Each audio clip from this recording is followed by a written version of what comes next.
quite a lot was being said here, but for me, I'm thinking, yes, there's quite a lot of work that has been done in terms of stop gaps by the authorities to affect the issues with the Naira, but is there a bigger rescue plan for the Naira? Now, I'd like to get that communication out there.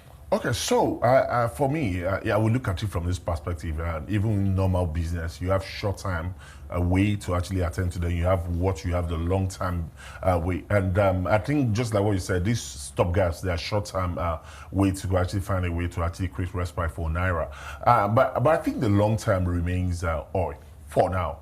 Because if you're talking about diversifying an economy, it's not something you do in a day, and it's not something you don't want to leave Naira to that until when you fully diversify the economy.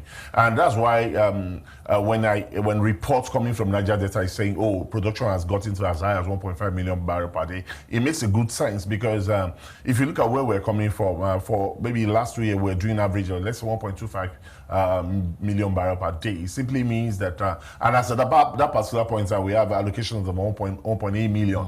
So it means on a daily basis, we are leaving like about 600,000 barrel per day on the table. And I think that's what this government is trying to work around to ensure that at least we can meet our quota. Our quota currently is about 1.5 million barrel. But I still want to see how we want to go around that, because the budget is benchmark at about 1.78. But developments that have played out this year actually even opens up more opportunity for Nigeria to renegotiate the quotas for OPEC, because we have Angola now exiting OPEC, and that actually leaves countries like Nigeria the opportunity, gives us the opportunity if we can ramp up our production at this time. But we've struggled in getting to that point, and well, if we can get there, all well and good, all good. But I actually just to corroborate what you say, that 1.5 million barrel is good, but we can actually do better. And I feel that if we can actually consolidate on the wins that we're currently enjoying now, we can in no time get to 1.8 million barrel per day. And it's not only that for me, because I was looking at the import data for Q3.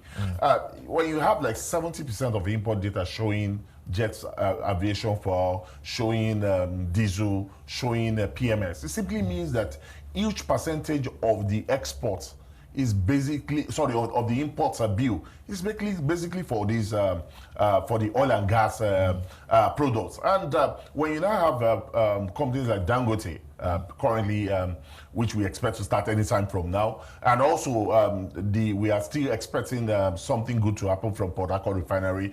We are still talking about some other modular refinery. We have Watersmiths ramping up production to like about 50,000 barrel per day, and we have pockets of that. So it simply means that it looks as if there is light at the end of the tunnel for me, because it simply means that when you even had Watersmiths and other modular refinery, we're already having close to about 150 to 200,000 barrel from that aspect, not even to now talk about Dangote refinery. So it simply means that get to a level that we not only have refined products in Nigeria, we are now looking at exporting maybe to neighboring countries. So at that particular point in time, those funds that we have been expending on importing these refined products will stay in the confine of central bank, and it means that central bank will have more muscle to actually meet obligations, which are some of the things that's currently putting pressure on Naira. Yeah. It's good that we're talking about oil, but then I would still like to also bring the potential of the non-oil exports and how that has.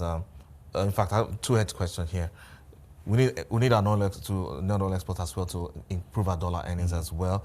A lot of work needs to be done across value chains to make sure that the pipeline of pipelines continue to work in such a way that the farmers and people across the value chain are able to meet up.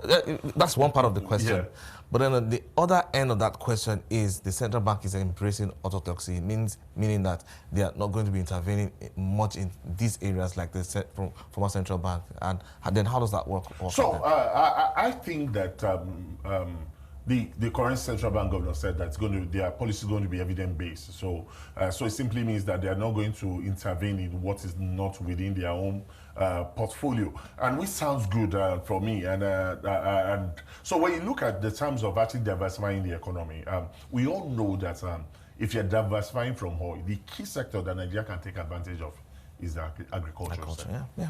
And also, maybe another one is the service sector as well now, because I think a lot of Nigerians are actually waking up to opportunities that can accrue to the Nigeria from that service sector as well. But it's not something that can give us huge inflow as much as agricultural sector.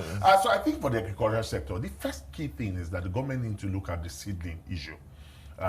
Because we've seen a situation whereby most of the time the output is a function of the input, you understand? And we've seen problem where the output is not as much as expected because the seed that was actually put in the ground wasn't a quality one. So, and that's why I was excited when they were talking about the supplementary budget. And they said they mark about 200 billion naira for the agricultural sector. And the key part of it was they mentioned seeds for farmer. So it means that when you have potential and good seed, your yield will be good. And what that will mean is that, so it's not a situation whereby you are exporting yam to United States and within the transit period, all the products, they are bad before they actually get to destination because of the level of seeding that you actually put on the ground. Even standards as well, because you don't want to spend that much time planting crops and getting to harvest, and when it's time for exports, the other countries tell you they can't receive these goods because you don't meet some certain standards. So that's why I said, some of the reasons why sometimes the standards is the seed, sometimes, most time. And I also think that aside the seedling help to farmers, the government also needs to actually work with farmers in this regard. The Ministry of Agriculture needs to actually work with farmers aggressively in this time. You need to educate them. You need to find a way to actually ensure that we are not talking about subsistence farming again. They need to find a way to mechanize farming and go beyond all this small farming. And another thing I also think the government needs to actually do is more like create like a board that are off-taker from these farmers. Because I remember those days of... but the central bank can't get involved in all of this anymore. Exactly. So it need not be central bank. Government needs just to create a board and partner with banks. Banks are ready. Banks has funds to actually deploy. But the issue is the risk, inherent risk. But if they are very sure that the government is standing like a backup, that in event that anything happens. So imagine those days where you used to have cocoa farmers. Cocoa farmers will plant farm. And you have the cocoa merchants who will go and uptake all these things from this. They are the ones that will not sell to the end user. And I think they need to do that very quickly, because some of these farmers they will plant, but they don't get someone to actually help them transport some of these goods to where they are actually be taken from them. So, and at the end of the joy to actually quickly go back to farm is not there. We also need to find a way around this issue of insecurity. It's absurd that farmers need to get to farm. You need to actually pay bandits before you actually access your farm. These are some of the things that's actually affecting in this regard. So we need to work around it. So it's more or less a holistic approach that is needed to address a lot of these issues. Exactly. But thank you so much for your time. Dipo Ajayi is the head of fixed income and FX at Chapel Hill Denham.